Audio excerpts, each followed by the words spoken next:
ang legal kong gold digger.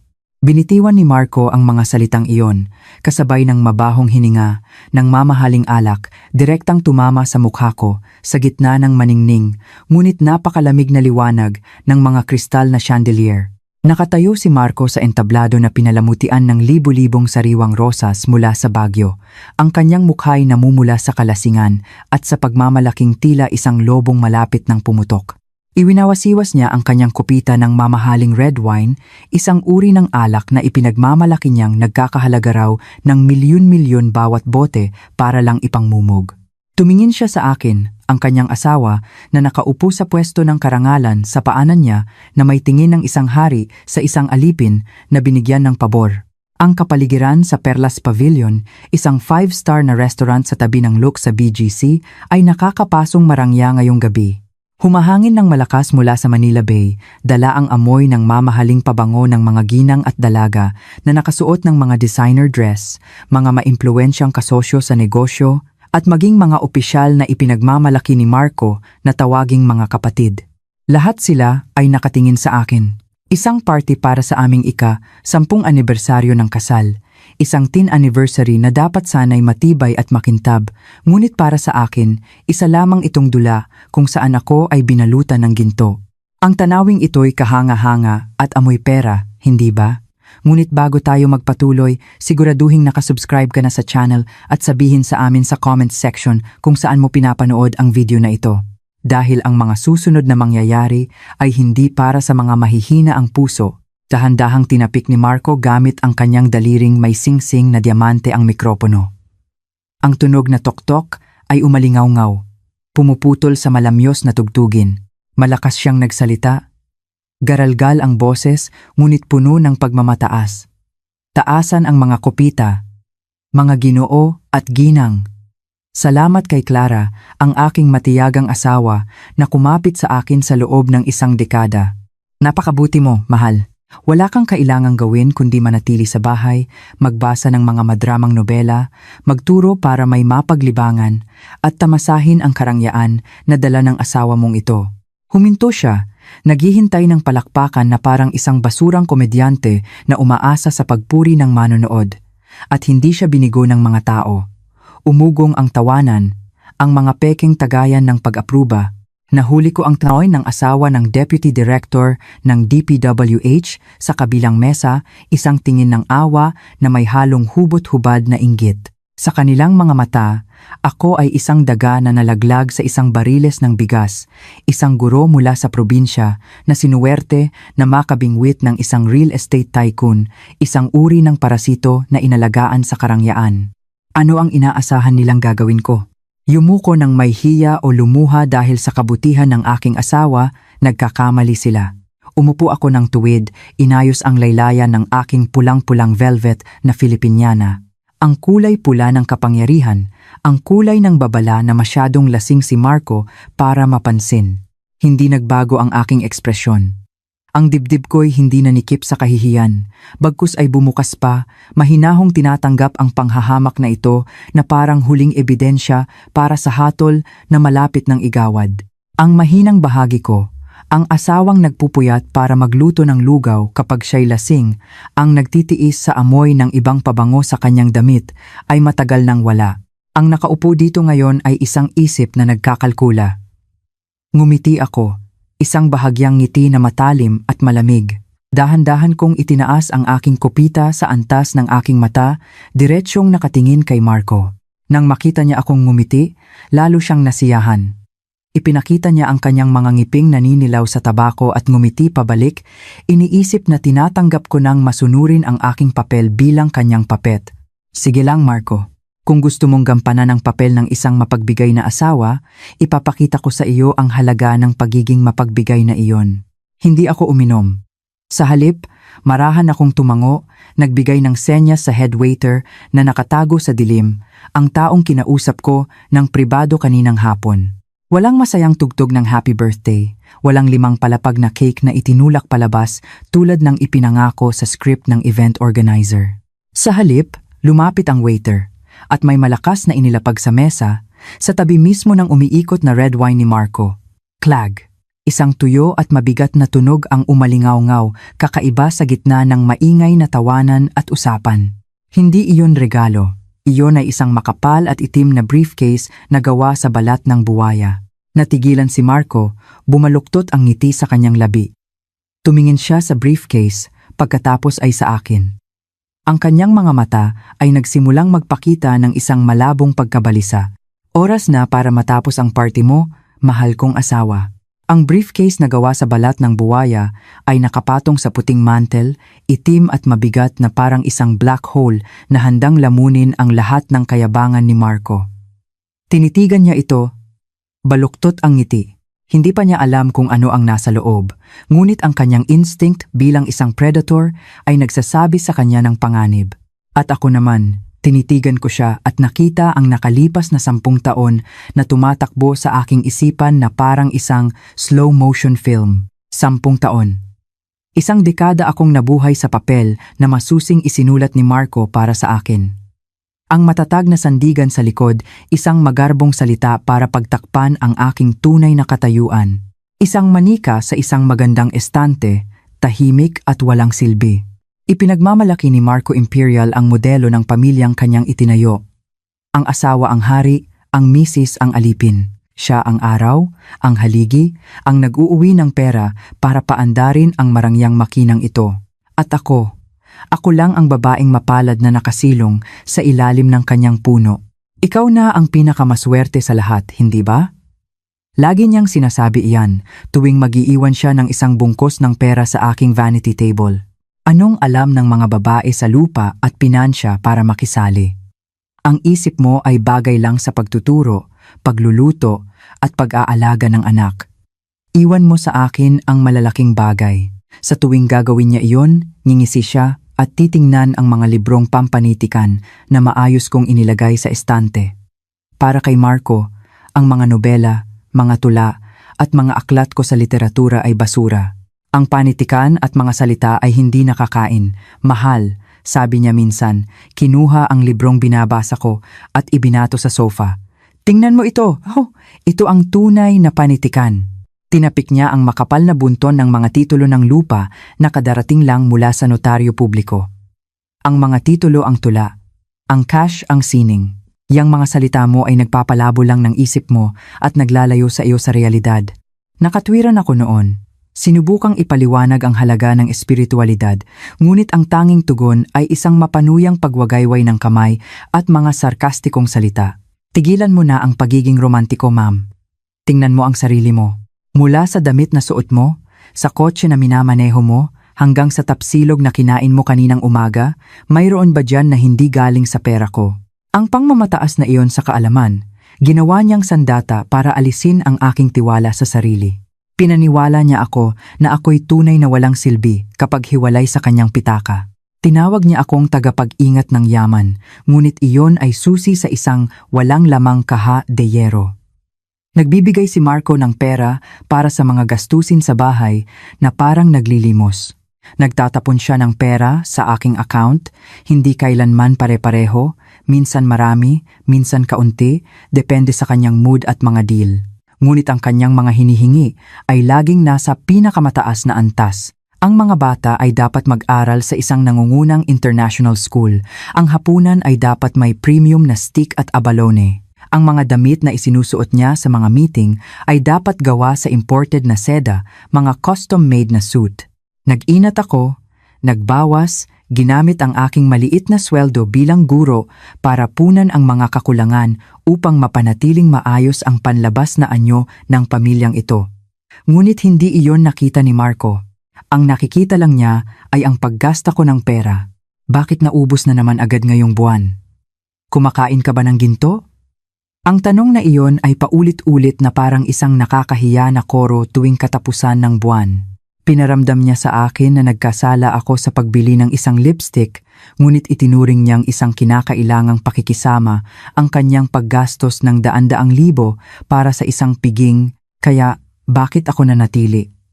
Dahil ako ay isang babaeng Pilipina. Dahil ang aking mga magulang sa probinsya, mga mababait na magsasaka na ang tanging alam sa buong buhay nila ay ang hiya, ay hindi makakayanan ang gulat kung ang kanilang anak na babae ay iwanan ng asawa. Dahil sa mga aral na nakatanim na sa aking pagkatao, ang pagtitiis ay may hangganan. Masama man ang lalaki, asawa mo pa rin. Nagtiis ako. Nilunok ko ang aking mga luha tuwing gabi na umuuwi siya ng 2:00 ng madaling araw, amoy alak at ang matapang na amoy ng kakaibang pabango sa kanyang kwelyo. Nagtiis ako nang makita ko ang mga kahina-hinalang text message sa kanyang telepono na hindi man lang niya sinubukang itago. Iniisip niyang ako ay tanga. Iniisip niyang ako ay nagtitiis dahil kailangan ko ang kanyang pera. Nagkakamali siya ng malaki. Hindi alam ni Marco na ang aking katahimikan ay hindi pagsunod. Ito ay pagmamasid. Itinulak niya ako sa kusina. Iniisip na iyon ang lugar na magkukulong sa akin sa mantika at patis. Ngunit nakalimutan niya na ang kusina ang pinakatahimik na lugar kung saan maririnig mo ang lahat ng malinaw. Habang iniisip niyang abala ako sa pagluluto ng paborito niyang Batangas bulalo, ang aking mga tainga ay nakabukas. Narinig ko ang kanyang mga tawag sa telepono sa mga kasosyo na may tono ng kasiyahan tungkol sa mga matagumpay na panloloko. Narinig ko ang mga numero na ipinagyayabang niya sa kanyang mga kapatid tungkol sa mga itim na kita na hindi kailanman idineklara. At mayroon akong isang ugali na hindi kailanman pinansin ni Marco. Ang mayabang na taong minamaliit ang mga libro, nagsusulat ako. Hindi lang ako nagsusulat ng mga gastusin sa palengke, kuryente at tuition. Sa isang lumang leather-bound na notebook na itinago ko sa ilalim ng bigasan sa pagitan ng mga recipe at listahan ng grocery, may iba pang mga tala. Mayo 12. Nag-withdraw ng 10 milyong piso cash. Sabi ay para sa lupa sa Clark. Ngunit walang dokumentong dinala pa uwi. Hunyo 28. Tumawag sa isang Tonyo Kalbo, binanggit ang pag-ayos ng isang ilegal na kargamento ng kahoy. Hulyo 15. Naglipat ng 500,000 piso sa account ng Bella Spa, nakasulat na payment for marketing support. Itinala ko ang lahat, metikuloso, detalyado, malamig tulad ng isang propesyonal na ugali ng isang guro sa panitikan na sanay na suriin ang bawat maliit na detalye sa isang akda. Iniisip ni Marco na ako ay isang papet sa kanyang mga kamay. Kapag hinila ang tali, dapat tumawa. Kapag pinutol, dapat bumagsak. Hindi niya alam na ang puppet na ito ay matagal nang nagkaroon ng sariling mga mata at lihim na naghahasa ng sarili sa mismong teritoryo na kanyang hinahamak. Tumingin ako sa leather briefcase sa mesa. Ang mga maliliit na tala mula sa kusina noon ay maayos nang nakalagay sa loob, na systematize, na patunayan. Gusto mo ng asawang marunong lang makinig at mag-ingat ng pera. Sige, Marco. Ngayon, ipapakita ko sa iyo kung ano ang iningatan ko para sa iyo sa loob ng 10 taon. Ang mga mumunting tala sa bigasan, gaano man kadetalye, ay mga hiwa-hiwalay na piraso lamang ng isang malabong larawan. Kailangan ko ng isang malakas na tulak, isang matibay na ebidensya upang pagdugtungin ang lahat at sa kabalintunaan, ang mismong kayabangan ni Marco ang nagbigay nito sa akin. Isang maalinsangang hapon ng Sabado noong Abril. Umuwi si Marco galing sa isang laro ng golf, basang-basa sa pawis at amoy alak. Ibinagsak niya ang kanyang leather briefcase sa sofa, ang tanging kasangkapan sa bahay na hinayaan niyang ako ang pumili dahil lamang ito'y mahal at maganda para sa mga bisita. Pumasok siya sa banyo, sumisipol ng malakas, iniwan ang mga nagkalat na dokumento na lumalabas sa bukas na briefcase. Masyado siyang kampante. Ang kumpiyansa ng isang taong biglang yaman na laging iniisip na ang kanyang asawa ay isang masunuring tupa, bulag sa mga numero. Lumapit ako, balak na maglinis tulad ng ugali ng isang walang bayad na kasambahay. Ngunit natigilan ang aking mga mata sa isang pamilyar na kulay rosas na papel na sumisilip sa ilalim ng takip ng briefcase. Isang official receipt. Kinuha ko ito. Isang manipis na papel, ngunit ang bigat nito ay sapat na upang durugin ang 10 taon ng aking kabataan sa isang iglap. Official receipt, or VAT inclusive. Nilalaman, supply and complete installation of high-end imported Italian furniture. Kabuuang bayad, 5,150,000.00 Philippine pesos. Mahigit 5 milyong piso. ₱5 milyong para sa isang transaksyon. Sumasayaw ang mga numero sa harap ng aking mga mata, kinukutya ako. Ang halagang iyon ay katumbas ng 10 taon ng aking sweldo bilang guro. Ang halagang iyon na noong nakaraang linggo lang, nang humingi ako ng ₱50,000 para sa tuition ng anak namin, sumimangot si Marco, nagreklamo na mahirap ang kumpanya, naipit ang cash flow, at sinabihan akong magtipid. Tumingin ako sa address ng delivery. Hindi ang bahay na ito, hindi ang opisina ng kumpanya. Unit B09, The Grand Serenity Condominiums, BGC, at ang pangalan ng tumanggap, Bella Santos. Ang pangalan ay tumama sa aking mga mata na parang isang tabo ng kumukulong tubig, si Bella. Ang kinakapatid, ang social media influencer na may mahahabang binti at mga mararangyang larawan na laging tinatawag ni Marco na strategic media partner. Lumalabas na ang kanyang diskarte ay gamitin ang pera ng pamilya para bumuo ng pugad para sa kanya. Lumalabas na habang ako ay nagtitipid sa bawat sentimo sa palengke, nag-aalangan na bumili ng karaniwang baka sa halip na ang masarap na uri sa ibang lugar, si Bella ay nagpapakasasa sa isang ₱5 milyong leather sofa na binili gamit ang aking pawis, luha at sakripisyo. Huminto ang daloy ng tubig sa banyo. Lumabas si Marco, nakatapis lang ng tuwalya, amoy body wash. Nakita niyang hawak ko ang resibo. Sa isang segundo, nakita ko ang pagkagulat sa kanyang mga mata. Ngunit isang segundo lang iyon. Agad itong napalitan ng pamilyar na kawalang hiyaan. Binilhan mo siya ng bahay? Ang boses ko ay umalingaw-ngaw, nakapagtatakang kalmado kahit na ang aking kalooban ay namimilipit sa sakit. Inagaw ni Marco ang resibo mula sa aking kamay. Nilukot ito at itinapon sa basurahan. Nababaliw ka ba? Anong bahay? Gastos iyan para sa pakikisama pampadulas. Sumigaw siya, ginagamit ang lakas ng boses para talunin ang katwiran. Akala mo ba madali ang negosyo ngayon? Kung gusto mo ng proyekto, kailangan mo ng koneksyon. Si Bella ang tulay sa mga malalaking boss. Ang kondo na iyon ay isang regalo, isang lugar para aliwin ang mga VIP. Naiintindihan mo ba? Aliwin ang mga bisita o pagsilbihan ka. Tumingin ako ng diretsyo sa kanyang mga mata. ₱5 milyong para sa muebles ng isang lugar na pang-aliw habang pinababayaan mo ang gatas ng anak mo? Manahimik ka. Itinuro ni Marco ang aking mukha. Namumula ang mukha. Huwag kang makialam sa mga libro ko. Anong alam ng babae para magbigay ng opinyon? Ako ang kumikita ng pera, karapatan kong gastusin kung paano ko gusto. Ang trabaho mo lang ay manatili sa bahay at magpakasaya sa buhay na sinusubuan ka na lang, tapos magrereklamo ka pa? Huwag mo akong galitin. Umalis siya at pumasok sa dressing room. Malakas na isinara ang pinto. Ang tunog ng mabigat na nara na pinto na tumama sa hamba ay umalingaw-ngaw na parang martilyo ng isang hukom na nagpapako sa katapusan ng aming kasal. Nakatayo ako roon, nag-iisa sa malawak na sala. Ang aking dignidad ay sinampal niya ng masakit. Ngunit mas masakit pa sa sampal sa aking dignidad ay ang pagguho ng isang bulag na paniniwala. Ang maskara ay nahulog at nadurog. Hindi lang ito tungkol sa pangangaliwa. Ang mga lalaki ay maaaring mambabae. Niloko ko ang aking sarili noon para tanggapin iyon. Ngunit ito ay kalupitan ng pera. Hindi lang niya ako niloko sa damdamin. Itinatago niya ang mga ari-arian. Ninanakawan niya ang bahay na ito, ninanakawan niya ang kinabukasan ng aking mga anak para sa kapakanan ng iba. Nagrereklamo siyang mahirap sa kanyang asawa at anak para gawing legal ang pagbabawas ng gastusin habang sa kabilang banda ay gumagastos ng milyon-milyon para sa kanyang kerida na nakapangalan sa ari-arian. Naghahanda siya para sa isang pagtakas. At kung mananatili akong tanga at maniniwala sa walang lamang titulo na matatag na sandigan, isang araw, ako at ang aking mga anak ay palalayasin na may 2 kamay na walang laman, walang kahit isang pirasong lupa. Nang gabing iyon, humihilik si Marco sa tabi ko, walang pakialam na parang walang nangyari. Mahimbing ang kanyang tulog dahil iniisip niyang napatahimik na niya ang aking mahinang pag-aalsa gamit ang kapangyarihan ng taong may hawak ng ekonomiya.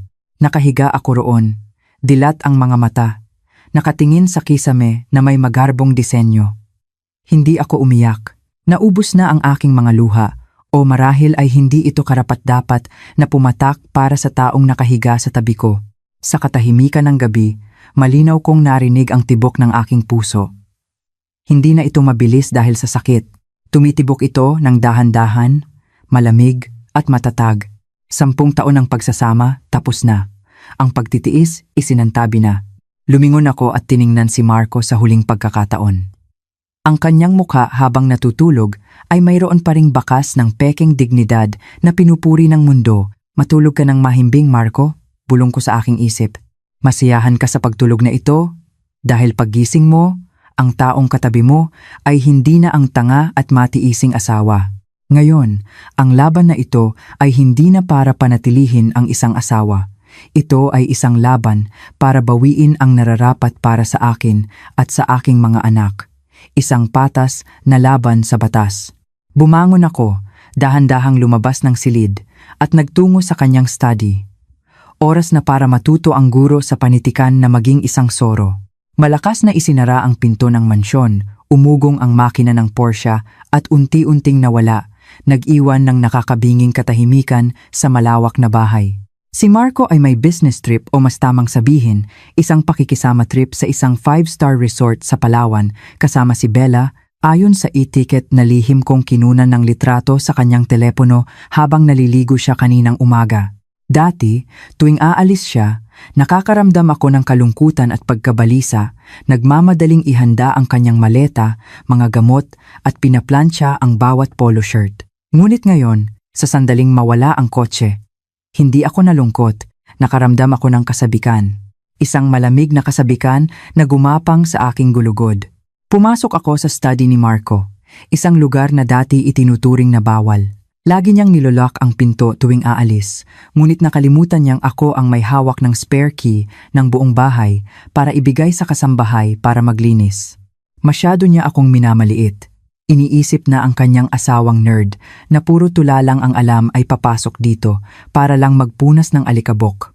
Pinihit ko ang susi. Bumukas ang pinto. Ang amoy ng malamig na sigarilyo ay pumasok sa aking ilong, ang amoy ng nakalalasong kapangyarihan na lagi niyang ginagamit para magpakitang gilas. Binuksan ko ang ilaw sa mesa, umupo sa kanyang malaking leather na upuan ng direktor. Hindi ako naparito para maghanap ng mga love letter. Ang mga love letter ay murang bagay para sa mga selosang asawa. Naparito ako para hanapin ang kanyang kahinaan. Sa ibabaw ng kanyang kamagong na mesa ay may isang bunton ng mga magugulong dokumento. Nagsimula ako. Gamit ang pag-iisip ng isang guro sa panitikan.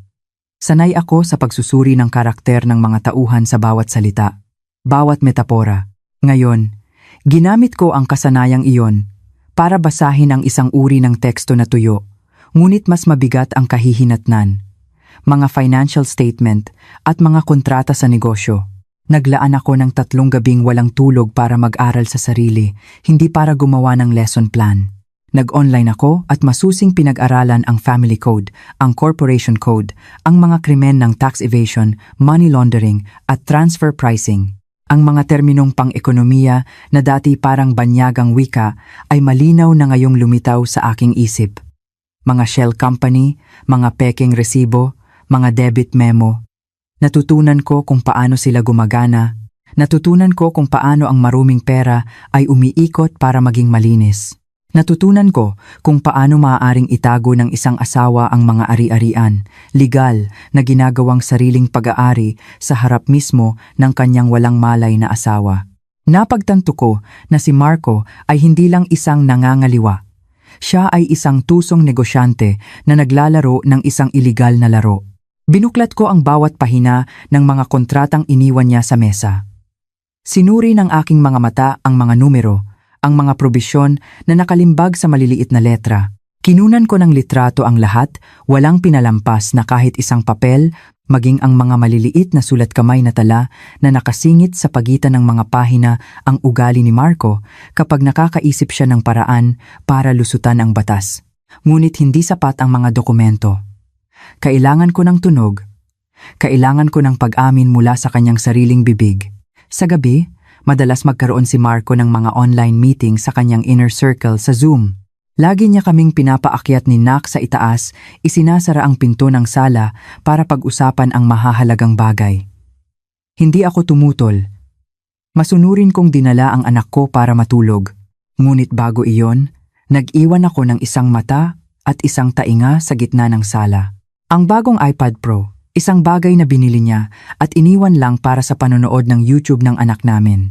Itinakda ko ito sa high-quality voice recording mode, pinatay ang screen, at itinago sa ilalim ng isang bunton ng mga real estate magazine sa coffee table, sa tabi mismo ng lugar kung saan siya madalas umupo at manigarilyo. Nakahiga ako sa silid, nakasuot ng Bluetooth earphones na konektado sa device at narinig ko ang lahat. Tapos na ba ang deal sa lupa sa Clark? Nagpadulas ka na ba sa taga City Hall? Medyo mahal ang 2 milyon, pero kailangan nating gastusan. Kung hindi, maiipit ang papeles. Umalingaw-ngaw ang boses ni Marco, puno ng kayabangan. Bobo ka kung bank transfer. Magbigay ka ng cash o ilipat mo sa account ni Bella, ilagay mo na bayad sa web design. Huwag mong idikit ang pangalan ko diyan.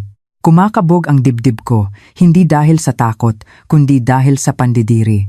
Tinuturuan niya ang kanyang tauhan kung paano mag-laundering ng pera. Isinasama niya ang babaeng iyon sa kanyang sindikato.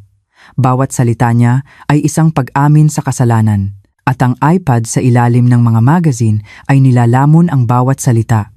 Kasabay ng pagkolekta ng ebidensya ng kanyang mga krimen, sinimulan ko ang kampanya ng paghahanap ng ebidensya ng pangangaliwa sa pinakasiyentipikong paraan.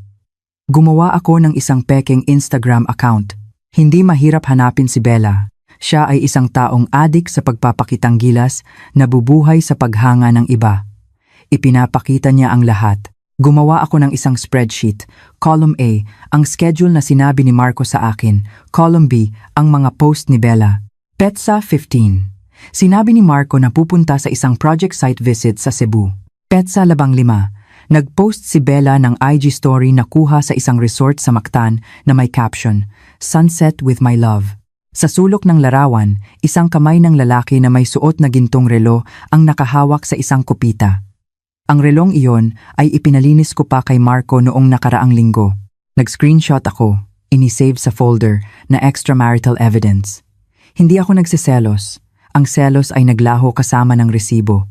Ngayon, habang tinitingnan ko ang mga larawang iyon, ang nakikita ko lang ay ang kanilang katangahan. Iniisip nilang ang social media ay isang entablado para magyabang, ngunit para sa akin, ito ay isang minahan ng ebidensya. Ngunit ang pinakamatinding sandata na inihanda ko para sa aking sarili sa mga araw na ito ay hindi ang batas o teknolohiya. Ito ay ang pagpapanggap na tanga. Natutunan kong gampanan ang papel ng isang hangal na asawa. Nang bumalik si Marco mula sa kanyang business trip, nakita niya akong nahihirapan sa tablet, nagpapanggap na hindi marunong mag-transfer ng bayad sa kuryente. Hay nako Clara, ang slow mo talaga. Inagaw ni Marco ang tablet, nagmura habang nagtatype. Isang simpleng bank transfer, hindi mo pa magawa. Puro hangin ba ang laman ng ulo mo? Nasa 4.0 era na tayo, pero parang taga-bundok ka pa rin. Yumuko ako. Sorry mahal, bulong ko. Nalilito ako sa mga numero na ito. Natatakot akong magkamali at mawala ang pera mo. Mabutit alam mo, huwag kang makialam sa mga gawain ko. Ibinato niya ang tablet sa mesa, kasama ang kanyang mga susi at ang OTP security device. Hindi man lang ito iniligpit. Dahil sa kanyang mga mata, ako ay isang teknolohikal na tanga, isang taong hindi makakasakit at nakakatawa. Tiningnan ko ang asul na digital signature device na nakalatag sa mesa. Si Marco ay masayang naligo, naniniwalang kasama niya sa bahay ang isang inosenteng tupa. Hindi niya alam na ang tupang iyon ay kabisado na ang password ng kanyang laptop at ang digital signature na iyon ang susi na magbubukas sa pinto ng kulungan na pilit niyang itinatago. Ang paghamak ng kalaban ang aking pinakaligtas na kalasag. Ngumiti ako, ang ngiti ng isang soro na nakakita ng bitag ngunit nagpapanggap na hindi ito alam, naghihintay ng tamang oras para patumbahin ang mga ngaso. Nagtapos na ang aking kurso sa pagiging soro, oras na para sa practice. Isinara ang pinto ng banyo, umalingaw-ngaw ang tunog ng agos ng tubig na parang isang kurtina ng tunog na nagtatakip sa mga maruruming plano at kasabay nito nagtatakip din sa aking mga kilos. Naliligo si Marco. May ugali siyang maligo ng matagal, sumisipol habang naliligo, naniniwalang ang mundo sa labas ng pinto ay nakaluhod pa rin sa kanyang paanan. Hindi niya alam na ang mundong iyon ay guguho na. Dali-dali akong lumapit sa mesa. Ang asul na digital signature device ay nakalatag pa rin sa tabi ng mga susi na parang isang imbitasyon. Hindi nanginginig ang aking mga kamay. Talagang hindi. Ang takot ay naglaho kasama ng mga huling patak ng luha noong gabing iyon. Ngayon, ang natitira na lang ay ang malamig na konsentrasyon ng isang taong nagde-defuse ng bomba. Isinaksak ko ang digital signature sa USB port. Nagliwanag ang screen ng laptop. Password: Marco Imperial 6868. Masyado siyang mayabang, laging ginagamit ang ambisyosong pangalang ito para sa lahat ng kanyang account na parang takot siyang makalimutan ng mga tao ang kanyang imperyo.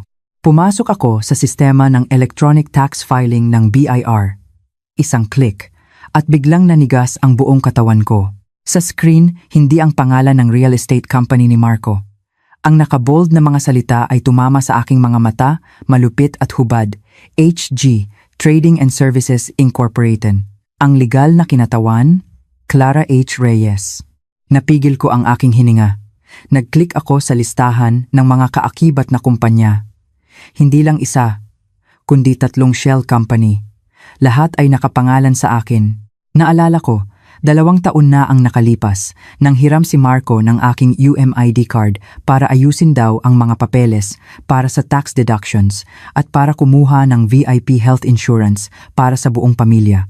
Ibinigay ko ito sa kanya nang walang pag-aalinlangan. Lumalabas na ginamit niya ang aking pagkakakilanlan para magtayo ng isang sistema ng mga front company, isang network na dalubhasa sa pagbili at pagbebenta ng mga peking resibo para sa tax evasion at money laundering. Napahawak ako ng mahigpit sa gilid ng malamig na mesa para hindi matumba. Hindi lang niya ako niloko. Ipinagkanulo niya ako. Kung mabubunyag ang network na ito at tiyak na mabubunyag ito sa kanyang mapusok na paraan ng pagnenegosyo, ang tatayo sa harap ng hukuman ay ako. Ako ang direktor sa papel. Ako ang mananagot sa batas. At si Marco, siya ay magiging isang walang kinalamang consultant, isang asawang walang kaalam-alam sa mga ilegal na gawain ng kanyang misis. Naghanda na siya ng 100 para makatakas. At ang daang iyon ay sementado ng aking kalayaan. Sumiklab ang galit. Sinusunog ang aking kalooban, ngunit ang aking isip ay lalong tumalas. Ipinagpatuloy ko ang pagsubaybay sa daloy ng pera. Lumitaw ang mga international fund transfer, bilyon-bilyong piso. Oktubre 10, naglipat ng 57,000. Layunin, bayad para sa strategic consulting. Nobyembre 12, naglipat ng 100,000.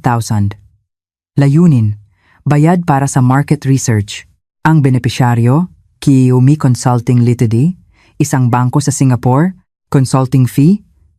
Nakakatawa, isang social media starlet na puro pagpapaganda at pagpo-post sa TikTok lang ang alam ano ang ikokonsulta niya, paano sirain ang pamilya ng iba. Hindi, ito ay money laundering. Inilalabas niya ang mga ari-arian mula sa Pilipinas, inililipat sa Singapore sa ilalim ng mga peking kontrata para itago ni Bella. Naghahanda siya para sa isang pagtakas. Nanlamig ako nang buksan ko ang isang folder na may pangalang Bagong Proyekto na nakatago sa D-Drive. Sa loob ay isang scanned file, isang malinaw na imahe, Real Estate Mortgage Agreement. Ang collateral, ang mansyon kung saan kami nakatira, ang bahay kung saan mahimbing na natutulog ang aking mga anak sa itaas. Inaayos ni Marco ang mga papeles para sa isang malaking pautang sa bangko, ginagamit ang mismong tahanan ng aking pamilya bilang collateral para sa isang peking proyekto. Kung tatakbo siya kasama ang pera at si Bella, kukunin ng bangko ang bahay. Mapupunta kami sa lansangan na walang-wala, may malaking utang at isang posibleng kaso ng tax evasion na nakabitin sa aking ulo. Napakalupit. Hindi niya ako binigyan ng kahit anong paraan para mabuhay. Ang tubig sa banyo ay patuloy pa ring umaagos. Tiningnan ko ang relo. Mayroon pa akong mga 5 minuto bago siya matapos.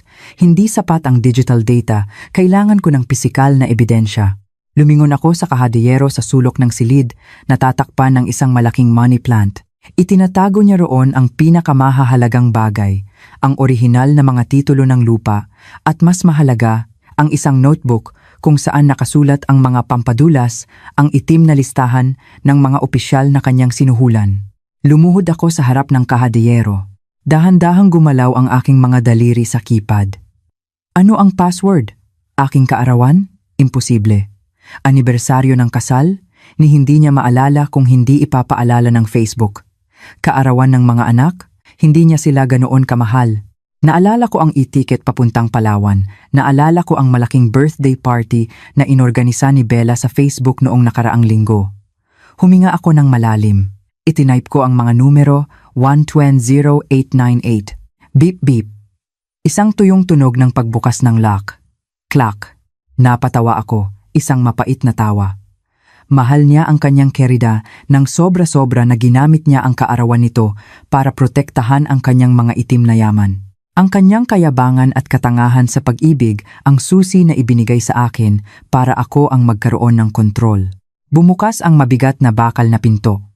Sa loob ay mga bunton ng dayuhang salapi, ilang mga titulo ng lupa, at sa ibabaw, isang lumang itim na leather-bound notebook. Binuksan ko ang notebook. Sulat kamay ni Marco. 20/1, Director Long sa Planning Office, $50,000 USD. 11,000, 3 ASEC. Hay sa BIR, 10,000,000 piso. Bawat linya, bawat pangalan. Hindi lang ito ebidensya ng tax evasion. Ito ay isang death list. Kung lalabas ang notebook na ito, hindi lang si Marco kundi isang buong network ng mga interes ang guguho. Itinago niya ito bilang kanyang anting-anting para kontrolin ang kanyang mga kasosyo at mga opisyal. Ngunit ngayon, ito na ang kanyang pinakamalaking banta. Kinuha ko ang aking telepono. Kinunan ng litrato ang bawat pahina, malinaw, walang pinalampas na kahit isang salita. Mabilis kong binuklat ang mga pahina. Ang tunog ng shutter ng kamera ay naka-silent, tanging ang malakas na tibok ng aking puso ang naririnig. Pagkatapos, isinaksak ko ang isang external hard drive sa laptop, kinopya ang lahat ng data ng accounting, ang mga pekeng kontrata at ang kasaysayan ng mga money transfer. 3 minuto, 2 minuto, tapos na. Tinanggal ko ang hard drive, isinuksok sa waistband ng aking pantalon. Ibinalik ko ang itim na notebook sa dati nitong pwesto sa kaha de hierro. Inayos ang anggulo ng mga bunton ng pera tulad ng dati. Isinara ang kaha. Clack. Pinunasan ang aking mga fingerprints sa keypad. Tinanggal ko ang digital signature, ibinalik sa tabi ng mga susi, inikot ang keychain pakanan, eksakto sa paraan ng pagkakabagsak niya rito. Ang lahat ay bumalik sa dati. Ang silid ay tahimik na parang walang sinumang pumasok. Huminto ang agos ng tubig sa banyo. Mabilis akong umupo sa sofa sa sulok ng silid. Kinuha ang isang real estate magazine, nagpanggap na naghihintay sa kanya. Bumukas ang pinto ng banyo. Lumabas si Marco, sariwa, pinupunasan ang kanyang buhok, amoy body wash. Nakita niya ako, kumunot ang noo. Anong ginagawa mo dito? Hihingi ka na naman ng pera? Tumingala ako at tiningnan siya. Sa aking mga mata ngayon, wala nang takot o pagmamakaawa. Tiningnan ko siya na parang isang biktima na nahuli na sa bitag, nagpupumiglas sa mga huling sandali nang hindi namamalayan. Hindi, ngumiti ako, magaan ang boses. Pumasok lang ako para tingnan kung kailangan mo ng tulong. Mukhang pagod na pagod ka. Hemp, suminghal si Marco, halata ang kasiyahan. Mabutit alam mo, lumabas ka na para makapagtrabaho ako. Tumayo ako at lumabas ng silid. Isinara ang pinto sa likod ko. Ipinatong ko ang aking kamay sa aking dibdib. Sa ilalim ng manipis na tela, ang malamig na hard drive ay nakadikit sa aking balat. Ngunit sa halip, nagdulot ito ng kakaibang init sa aking puso. Hawak ko na siya sa leeg, oras na para higpitan ang pagkakahawak. 1 linggo bago ang anniversary party, biglang nagbago ang hangin sa bahay. Naging mabait si Marco. Hindi na siya umuuwi ng hating gabi na amoy alak. Umuuwi siya ng maaga para sa hapunan, pinupuri ang luto kong adobo, at tinatanong pa ang pag-aaral ng mga bata, isang bagay na hindi niya ginawa sa buong taon. Ang biglaang pagbabagong ito ay hindi nakakabagbag damdamin. Ito'y nakakakilabot. Tulad ng isang mabangis na hayop na biglang dinidilaan ang kanyang biktima bago ito sakmalin. Ang tamis ni Marco ay amoy kalkulasyon. Alam kong malapit na ang oras H. May kailangan siya mula sa akin. At tulad ng inaasahan, noong Miyerkules ng gabi pagkatapos ng hapunan, naglagay si Marco ng isang pulang velvet na kahon sa mesa. Para sa iyo, sabi niya, malambing ang boses. Kung ito ay ako isang buwan na ang nakalipas, marahil ay napaiyak na ako sa tuwa. Binuksan ko ang kahon, isang set ng alahas na may ruby ang nakalatag sa puting seda. Maganda, marangya, at mahal. Advanced 10th anniversary gift para sa asawa ko, niyakap ako ni Marco mula sa likod, humihinga ng mainit sa aking tainga. Alam kong naging abala ako nitong mga nakaraang araw, napabayaan kita. Gusto kong bumawi. Karapat-dapat ka sa pinakamagagandang bagay. Hinayaan ko siyang isuot ang kwintas sa aking leeg. Ang malamig na bato ay dumampi sa aking balat, mabigat. Tumingin ako sa salamin. Nakita ko ang sarili kong ngumingiti ang ngiti ng isang mahusay na aktres. Salamat, mahal. Ang ganda. Hinalikan ni Marco ang aking buhok at parang isang salamangkero, kumuha siya ng isang makapal na folder mula sa kanyang briefcase at dahan-dahang inilagay sa tabi ng kahon ng alahas. Nga pala, tulungan mo naman ako sa isang maliit na bagay. Nagpapalawak ang kumpanya ng bagong proyekto, kailangan ng agarang working capital. Nag-apply ako ng loan sa bangko, kailangan ko ng pirma mo bilang guarantor. Formalidad lang. Ibinigay niya sa akin ang isang gintong pluma. Nakabukas na, nakatutok sa linya na naghihintay sa pirma ng asawa. Pirmahan mo dito, dito, at dito rin. Mabilis lang para maipadala ko sa credit department bukas ng umaga. Nagmamadali siya, patuloy na itinuturo ang mga lugar na kailangang pirmahan, sadyang mabilis na binubuklat ang mga pahina para hindi ko mabasa ang nilalaman. Naniniwala siyang ang kislap ng ruby ay sapat na para bulagin ako, at ang bulag na tiwala ng isang may bahay ay mag-uudyok sa akin na pirmahan ang aking sariling hatol, ngunit nagkakamali siya. Hawak ko ang pluma ngunit hindi agad pumirma. Dahan-dahan ko itong inikot sa aking mga kamay, nagpapanggap na hinahangaan ito. Ang daming papeles, mahal. Nahihilo ako, sabi ko, parang naglalambing. Ganyan talaga ang mga proseso. Masyadong maraming papeles. Bakit mo pa babasahin? Puro teknikal na salita. Magtiwala ka sa asawa mo, hindi sa mga papel na ito. Magtiwala sa asawa. Napakasarkastiko ng mga salitang iyon sa sandaling ito. Nananatili ang inosenteng ngiti sa aking labi, ngunit binuklat ko ang unang pahina. Titingnan ko lang saglit. Lumalabo na ang mata ko, parang sumasayaw ang mga letra. Hayaan mong basahin ko ng dahan-dahan. Baka mapirmahan ko pa ang seller na box, mahirap na. Bahagyang natigilan si Marco. Nagsimulang tumapik-tapik ang kanyang paa sa sahig, isang senyales ng pagkainip na pinipigilan. Hindi niya inaasahan na ang manika sa estante ngayon ay hihilingin na basahin ang instruction manual. Nagbasa ako, hindi lang basta-basta. Binasa ko ang bawat linya at nakita ko ito.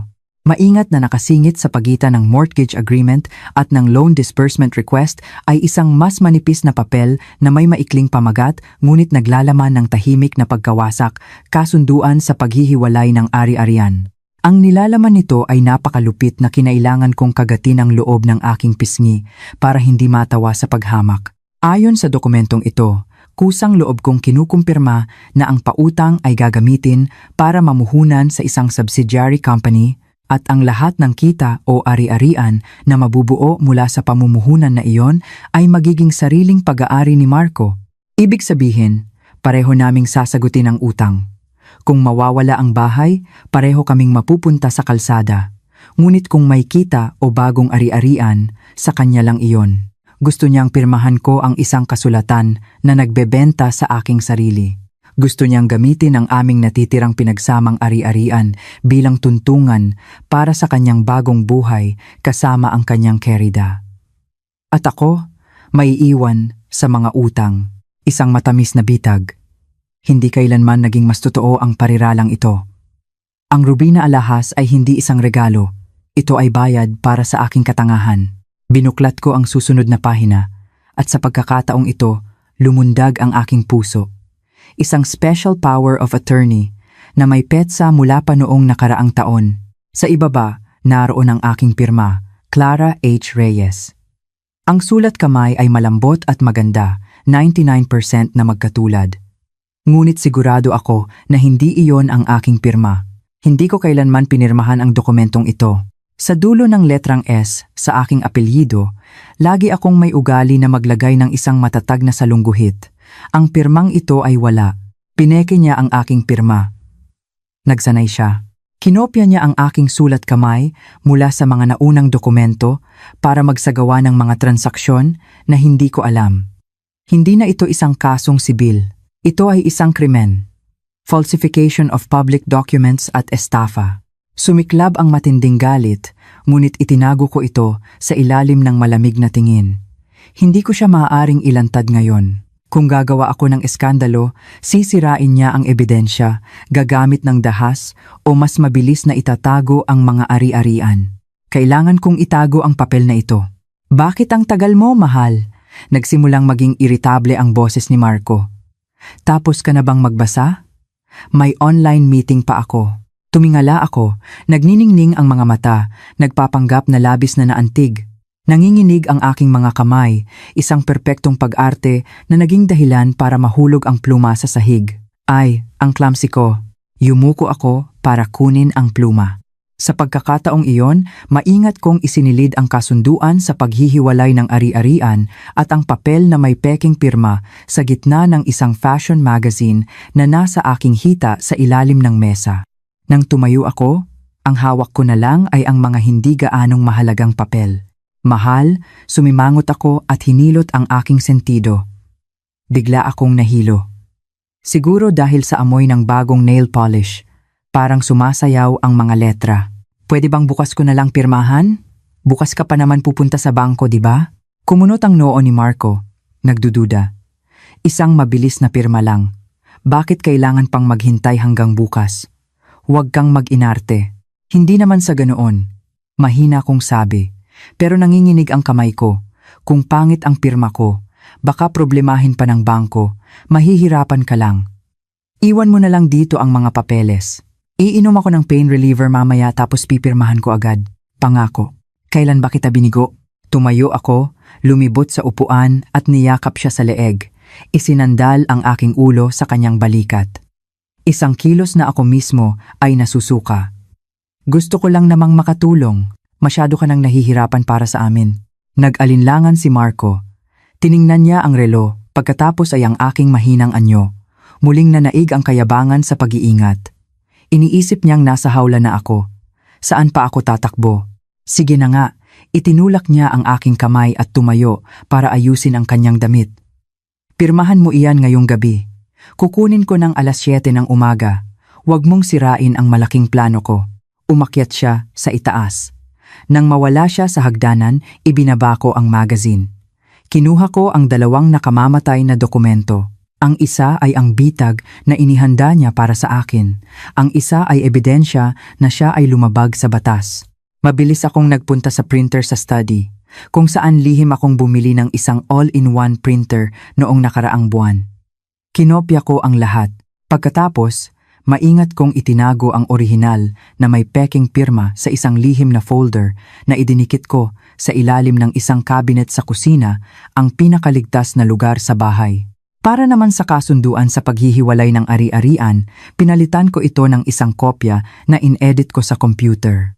Mukhang pareho sa anyo, ngunit ang nilalaman ay hindi nakakapinsala. Pumirma ako sa folder na pinalitan na ang laman. Matatag at malakas ang aking pirma. Bukas ng umaga, dadalhin ni Marco ang folder na ito sa bangko.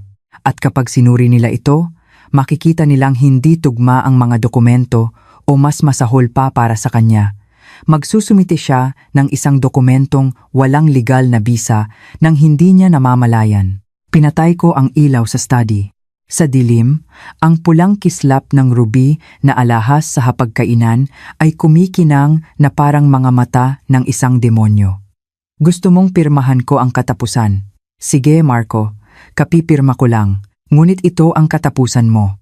Kinaumagahan, umalis si Marco ng bahay dala ang binagong folder na may hitsura ng isang taong nanalo sa loto. Sumisipol siya at hinalikan pa ako sa pisngi bago sumakay sa kotse. Naniniwala siyang ang aking pirma kagabi ang kanyang tiket sa paraiso ng bilyon-bilyong proyekto at marangyang buhay kasama ang kanyang kerida. Hindi niya alam na iyon ay isang one-way ticket patungo sa impyerno. Nang mawala ang kanyang Porsche sa likod ng mga puno ng bougainvillea, nagpalit ako ng damit. Isinuot ko ang pinakasimpleng damit, salaming pang-araw, at tumawag ng Grab. Ang patutunguhan, hindi palengke, hindi paaralan. Isang tahimik na coffee shop sa isang maliit na eskinita sa poblasyon. Sa pinakatagong sulok, nakaupo si Leo, isang kaklase noong high school, ngayon ay isa sa mga kilalang corporate lawyer sa Maynila. Hindi tulad ng mga abogado sa pelikula, si Leo ay nakasuot ng t-shirt at maong, ngunit ang kanyang mga mata sa likod ng itim na salamin ay matalas. Nandito ka na pala, hindi tumingala si Leo, patuloy na binabasa ang folder na ipinadala ko sa kanya kahapon. Clara, kailangan kong sabihin sa'yo, kung hindi ka naging guro, pwede kang maging isang investigador. Umupo ako, inilagay ang external hard drive na naglalaman ng lahat ng data mula sa computer ni Marco sa mesa. Sapat na ba, attorney? Tanong ko. Tinapik ni Leo ang mga dokumento. Sobra pa sa sapat. Ito ay isang nuclear bomb, tax evasion, pagtatatag ng mga shell company, money laundering, pamemeke ng pirma. Bawat isa sa mga ito ay sapat na para mabulok ang asawa mo sa kulungan. Ngunit tumingala si Leo at diretsyong tumingin sa akin. Ano ang gusto mo? Isang malaking panalo sa annulment at ari-arian o isang kasong kriminal? Gusto ko lahat, sagot ko ng walang pag-aalinlangan. Gusto ko ang aking karangalan. Gusto ko ang mga ari-arian para sa aking mga anak. At gusto kong pagbayaran niya ang bawat sentimo na kinita niya gamit ang aking pangalan. Tumango si Leo, isang ngiti ng kasiyahan ang lumitaw sa kanyang labi. Sige, kung gayon, lalaruin natin ang lahat ng baraha. Nagsimula ang proseso ng kontra-atake na parang isang dekalidad na makina. Una, ang notaryo. Tumawag si Leo. Pagkatapos ng 15 minuto, dumating ang 2 kawani ng notaryo publiko na may dalang mga selyo at kagamitan. 3 oras kaming nagtrabaho. Bawat post sa Facebook ni Bella, bawat text message ni Marco sa kanyang mga kasosyo tungkol sa suhol, bawat larawan ng itim na notebook sa caja de hierro lahat ay pinanotaryo. Para i-preserve ang ebidensya, paliwanag ni Leo. Kapag nahuli si Marco o nakaramdam ng panganib, ang una niyang gagawin ay burahin ang data. Ang mga notaryadong dokumentong ito ay may legal na bigat sa korte kahit nasunugin pa niya ang lahat. Sunod, ang mga complaint affidavit. Naghanda si Leo ng 2 sulat, isa para sa National Bureau of Investigation, NBI, at isa para sa Bureau of Internal Revenue, BIR. Ang nilalaman ay hindi ang iyak ng isang nilokong asawa. Ito ay isang matibay na akusasyon ng isang mamamayan na naglalantad ng krimen. Isinama ko ang mga kopya ng mga bank statement na nagpapakita ng daloy ng pera patungong Singapore, ang listahan ng mga shell company na nakapangalan sa akin ngunit may pekeng pirma, at pinakamahalaga, ang mga larawan ng notebook ng suhulan. Ipadala ng Anonymous, payo ni Leo. Ang investigasyon ay aabutin ng mga 2 linggo, sakto para sa inyong anniversary party. Pumirma ako sa mga reklamo. Hindi gamit ang aking tunay na pangalan, kundi bilang isang concerned citizen. Pagkaalis sa coffee shop, nagpunta ako sa isang malaking alahasan. Dala ko ang ruby na alahas na ibinigay ni Marco. Gusto ninyong ibenta, ma'am? Tanong ng sales lady. Kagagaling lang po ninyo dito kahapon. Ibenta mo, sabi ko. Kinuha ko ang cash. Gamit ang pera mula sa sariling bulsa ni Marco, babayaran ko ang abogado, ang notaryo, at ang grand finale na malapit ng maganap. Gagamitin ko ang sarili niyang mantika para iprito siya. Lumipas ang 2 linggo. Sa isang nakakatakot na katahimikan, si Marco ay patuloy na umuuwi. Walang kamalay-malay, naniniwalang maayos ang lahat. Hindi niya alam na ang aking mga reklamo ay nasa mesa na ng mga may kapangyarihan. Hindi niya alam na ang kanyang mga bank account ay nasa ilalim na ng special surveillance. Pinlano namin ni Leo ang gabi ng party sa Perlas Pavilion hanggang sa pinakamaliit na detalye. Eksaktong 8:30 p.m., kapag siya ay nasa kasagsagan ng kanyang yabang, magpe-play ang video, sabi ni Leo. Ang atensyon ng lahat ay lilipat mula sa paghanga patungo sa pagkabigla. Iyon ang tamang oras para sa huling dagok. At ang mga pulis, kung tama ang timing, darating sila agad pagkatapos noon. Ang isang pampublikong pag-aresto ay ganap na mag-aalis ng kanyang kakayahang gumamit ng pera para takasan ang hustisya. Dumating ang araw, hindi ako nagmukmok sa bahay. Nagpaspa ako, nagpaayos ng buhok, kumuha ng makeup artist. Pinili ko ang isang pulang-pulang velvet na Filipiniana. Naglagay ako ng pulang lipstick, matalim na eyeliner. Sa salamin, hindi ko na nakita ang mabait at matiising si Gneng Reyes. Ang babae sa salamin ay may mga mata ng isang hukom bago magbigay ng hatol. Sumakay ako sa kotse, magaan ang pakiramdam. Walang kaba, tanging isang ganap na katahimikan bago ang bagyo. Gusto ni Marco ng isang party na hindi malilimutan. Sige, mahal kong asawa. Bibigyan kita ng isang party na hindi malilimutan ng buong Maynila. Ang briefcase na gawa sa balat ng buwaya ay nakapatong sa mesa, itim at malamig na parang isang maliit na kabaong na naglalaman ng karera ni Marco. Tila huminto ang oras. Ang tawanan ng mga bisita ay biglang natigil, napalitan ng mga mausisang tingin na nakatuon sa entablado. Naghihintay sila ng isang nakakatuwang palabas, isang sorpresang regalo. Kumunot ang noo ni Marco, nanigas ang ngiti sa kanyang labi. Tumingin siya sa briefcase. Pagkatapos sa akin, sa kanyang mga mata, ang kayabangan ay nagsimulang mag-crack, nagbibigay daan sa isang malabong pagkabalisa. Ano to? Unggol niya. Pilit na pinabababa ang boses, ngunit nakabukas pa rin ang mikropono sa kanyang kamay. Ang unggol na iyon ay umalingaw-ngaw. Anong kalokohan ang ginagawa mo, Clara? Hindi ako sumagot. Dahan-dahan akong tumayo. Inayos ko ang mikropono, tumingin sa sound technician sa sulok na masusing kinausap ni Leo kanina. Tumango ako. Lagi mong ipinagmamalaki ang iyong mga nagawa, ang iyong pagiging mapagbigay. Umalingaw-ngaw ang boses ko, malinaw ngunit matalim. Kaya sa okasyon ng ating ika-10 anibersaryo, sa tingin ko ay dapat ding masaksihan ng lahat dito ang iyong talento sa paggawa at paggastos ng pera. Blag! Ang malaking LED screen sa likod namin na kanina pa nagpapakita ng Happy 10th Anniversary ay biglang namatay. Isang segundo pagkatapos, muli itong nagliwanag. Ngunit hindi mga larawan ng kasal o masayang pamilya. Sa 500-inch na screen, malinaw na lumitaw ang isang malaking spreadsheet. Isang pulang-pulang pamagat ang tumama sa mata ng daan-daang bisita. Listahan ng MGA Shell Company, pekeng resibo at malawakang tax evasion. Sa ibaba ay isang serye ng mga money transfer. Petsa 15, buwan X, 515 milyong piso para sa muebles ng kondo sa BGC. Tumanggap, Bella Santos. Petsa 20, buwan Y, 100,000 USD transfer sa Singapore. At sa tabi ng mga numerong iyon ay isang malaking larawan. Si Marco na nakaakbay kay Bella, tumatawa ng malakas sa isang infinity pool sa Marina Bay Sands.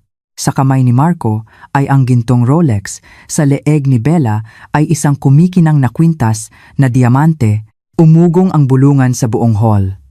Ang mga kasosyo sa negosyo ni Marco na kanina lang ay pumupuri sa kanya ay biglang namutla. Nakilala nila ang mga pamilyar na pangalan ng kumpanya sa itim na listahan. Naintindihan nila kung ano ang nangyayari. Lumingon si Marco sa screen. Ang kanyang mukha ay nagbago mula sa pula patungong kulay ube at pagkatapos ay namutla. Patayin yan! Patayin yan ngayon din! Sigaw niya, tumatakbo patungo sa technical booth. Baliw ka, anong ginagawa mo? Ngunit hindi namatay ang screen. Lumipat ito sa susunod na slide, isang kopya ng itim na notebook na may listahan ng mga sinuhulang opisyal. Mga inisyal lang, ngunit sapat na para kilabutan ang mga nakakaalam. Nakatayo pa rin ako roon, kalmado, binubuksan ang briefcase. Kinuha ko ang isang makapal na folder, itinaas ito. Hindi ito biro, sabi ko, matatag ang boses. Ito ang kumpletong ebidensya ng maruming pera na ginawa ng aking asawa, si Mr. Marco Imperial. Sa loob ng 5 taon. At ito, itinuro ko ang isang babae sa gitna ng mga tao na nakasuot ng magarbong damit na mumutla. Si Miss Bella Santos, ang kanyang kirida at accidental na chief accountant sa money laundering scheme na ito. Biglang tumayo si Bella, akmang tatakbo, ngunit tinutukan siya ng spotlight. Salamat Bella, tiningnan ko siya ng diretsyo. Salamat sa pagtulong sa akin na gastusin ang lahat ng maruming pera na iyon. Dahil sa iyong mga mararangyang larawan, may sapat na ebidensya na ang mga autoridad para kasuhan ka ng fencing at bilang kasabwat sa money laundering. Hindi! Wala akong alam! Sigaw ni Bella, nanginginig. Sinabi ni Marco na malinis na pera yon. Niloko niya ako. Manahimik ka. Sumugod si Marco, akmang aagawin ang mikropono. Itinaas niya ang kanyang kamay, handang saktan ako sa entablado. Ngunit huminto ang kanyang kamay sa ere. Dahil sa sandaling iyon, tumunog ang kanyang telepono. Malakas at sunod-sunod, ang kanyang chief accountant ang tumatawag. Nanginginig na sinagot ni Marco ang tawag. Inilagay sa speakerphone. Sir Marco, delikado, sigaw ng accountant, kasabay ng tunog ng mga sirena. Ang NBI, ni-raid nila ang opisina. Kinukumpiska ang mga computer? May search warrant din sila para sa bahay. Tumakas na kayo, sir. Nabitawan ni Marco ang telepono. Bumagsak ito sa sahig.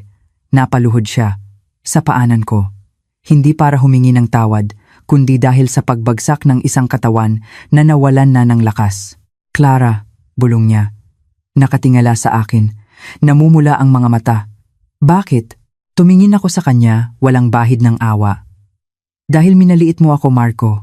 Bulong ko. Akala mo ako ay isang papet, ngunit nakalimutan mo na ang bawat papet ay may tali. At ngayon, ginamit ko ang mga taling iyon para pabagsakin ka. Biglang bumukas ang malaking pinto ng hall. Pumasok ang malamig na hangin, ngunit mas malamig pa sa hangin ang pagdating ng mga taong nakauniporme. Sa unahan ay isang ahente na may hawak na warrant of arrest. Ang marangyang Perlas Pavilion ay biglang gumuho sa isang mabigat na katahimikan. Ang mga rosas mula sa Baguio ay nagkalat sa sahig, isang simbolo ng pagkasira. Umatras ako, ipinaubaya ang entablado sa batas. Ang aking dula ay nagtapos sa pinakamatagumpay na paraan. Ang tunog ng posas na isinara sa pulso ni Marco ay isang malamig at tuyong tunog, tuluyang tinapos ang simponya ng kayabangan na siya mismo ang lumikha. Kinaladkad siya ng 2 ahente papalabas. Ang mga mararangyang bisita ay itinaas ang kanilang mga telepono, kumikislap ang mga flash, hindi para parangalan siya, kundi para kunan ang kanyang pinakakahindik-hindik na sandali. Sa likod niya, si Bella ay sumisigaw at nagpupumiglas. Pakawalan ninyo ako, biktima ako, umiiyak siya. Tiningnan niya si Marco ng may puot. Ang kanilang tunay na pag-ibig sa Facebook ay naglaho na parang bula sa harap ng posibleng pagkakakulong. Kinabukasan, ang pangalan ni Marco Imperial at Bella Santos ay naging pinakamainit na paksa sa social media. Ang mga clip mula sa party ay kumalat na parang apoy. Hinukay ng mga netizen ang kanilang mga lumang post, ang mga larawan ng yaman, ang mga salita tungkol sa sipag at tiyaga. Ang kanyang imperyo ng kasinungalingan ay gumuho sa isang gabi. Ngunit ang bagyo ng batas ang tunay na dumurog sa kanya. Dahil sa mga ebidensyang ibinigay ko, lalo na ang itim na notebook at ang hard drive, hindi na nakatanggi si Marco. Kinumpiska ang lahat ng kanyang ari-arian. Ang mansyon, ang mga lupa lahat ay selyado na. Si Bella naman, sinubukan niyang magpanggap na inosente, ngunit ang batas ay hindi gumagana sa luha ng buwaya. Sa tulong ni Leo, napatunayan namin ang daloy ng pera sa kanyang mga account sa Singapore. Sa interrogation, ibinunyag niya ang lahat ng sikreto ni Marco para lang mapababa ang kanyang sentensya. At ako, nanatili akong ligtas. Tulad ng plano, dahil sa mga ebidensya, ako ay idineklarang biktima na ginamit lamang ang pangalan.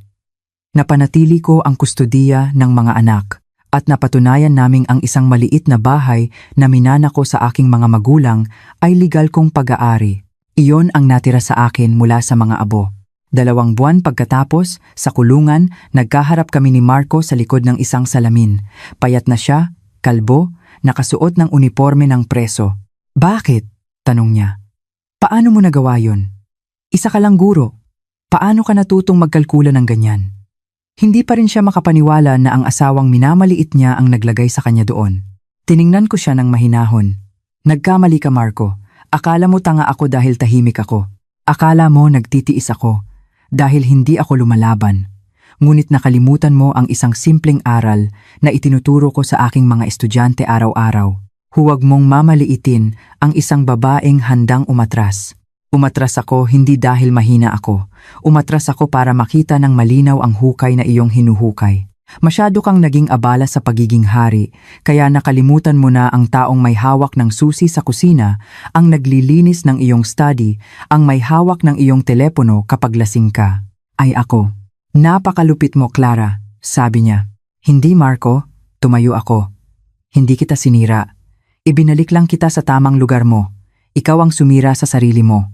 At ako lang ang tagalinis ng kalat tulad ng paglilinis ko ng mga maruruming plato na iniiwan mo pagkatapos ng bawat party sa loob ng 10 taon. Tumalikod ako at umalis. Sa labas ng kulungan, sumikat ang araw, mainit. Huminga ako ng malalim, ang amoy ng kalayaan. Ang imperyo ni Marco ay gumuho, ngunit ang tunay kong buhay ay ngayon pa lang magsisimula. 1 taon pagkatapos, sa balkonahe ng aking maliit na kondo, humihigop ako ng tsaa. Hindi na ito ang malaking mansyon, ngunit ito ay sa akin. Binili ng sarili kong malinis na pera. Ang bagyo ay tapos na. Nawala si Marco Imperial, nawala si Bella Santos, at nawala rin ang mahinang si Clara Reyes. Sa aking mesa, may isang bagong libro. Sa kabila ng katahimikan. Ang tala-arawan ng isang nagising na babae. May akda, Clara H. Reyes. Naging bestseller ito. Sumulat ako tungkol sa financial abuse, tungkol sa kung paano ginagawang papet ang mga asawa. Sumulat ako tungkol sa paglalakbay ng pag-aaral ng batas para hanapin ang hustisya. Libo-libong babae ang nag-message sa akin, nagbabahagi ng kanilang mga kwento. Ang payo ko, huwag umiyak, mag-aral ng batas, mag-ipon, at magtala. Naging consultant ako para sa isang media company. Hindi kasing laki ng kinikita ni Marco, ngunit nakakatulog ako ng mahimbing. Kahapon, nakasalubong ko ang isang dating kasosyo ni Marco. Dati, hindi niya ako pinapansin. Ngayon, huminto siya. Binabati kita, Ma'am Clara, sabi niya. Nabasa ko ang libro mo. Akala namin dati, isa ka lang palamuti. Ngumiti ako. Salamat, sabi ko. Ngunit hindi ako nawala kay Marco. Siya ang nawalan ng sarili niya. Sa gabi, umuwi ang aking mga anak, masayang nagkukwento. Minsan, tinatanong pa rin nila ang kanilang ama. Hindi ko sila tinuturuan ng poot.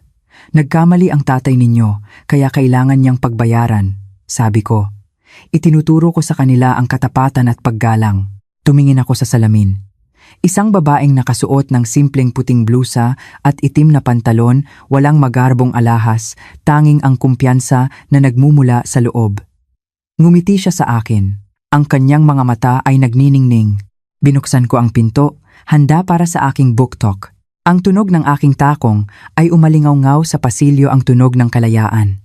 Naalala ko kung paano nila pinagtawanan ang aking katahimikan. Nagkamali sila, ang katahimikan ay hindi kahinaan. Ito ang sandali kung kailan ang alon ay umaatras, nag-iipon ng lakas para bumuo ng pinakamalakas na tsunami. Huwag kailanman maliitin ang katahimikan ng isang matalinong babae. Dahil kapag tumigil siya sa pagsasalita, hindi ito dahil sumuko na siya.